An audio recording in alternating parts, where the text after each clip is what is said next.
Nombreux seront ceux d'entre vous à fréquenter la mer et les plages de notre belle île durant cette période estivale.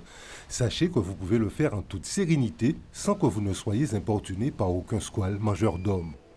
L'accident tel que celui qui s'est produit dans l'océan Indien provoquant la mort d'un surfeur attaqué par un requin semble improbable dans nos régions.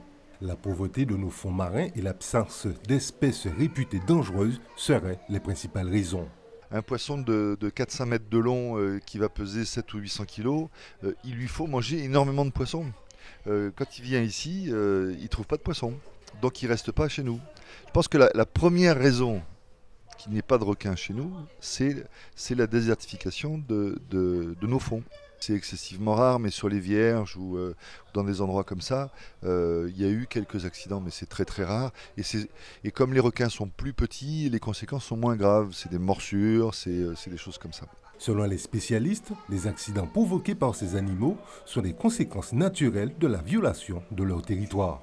C'est un animal qui vit dans un espace sauvage, et quand on va faire du surf, quand on va faire de la planche à voile, quand on va se baigner, on accepte de rentrer dans un territoire qui est sauvage, qui est beau, qui est accueillant, mais dans lequel il y a des prédateurs, et les requins font partie des prédateurs.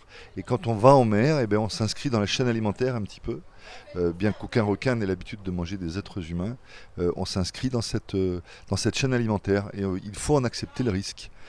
C'est malheureux pour les gens qui ont ces accidents. Pour les baigneurs de nos plages, de tels incidents sont regrettables et interpellent.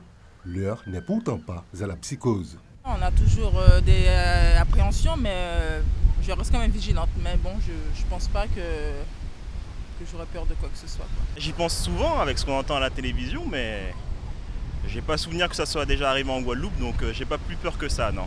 En espérant qu'aucun accident de ce type ne se produise dans nos eaux, soyez tranquilles et bonne baignade.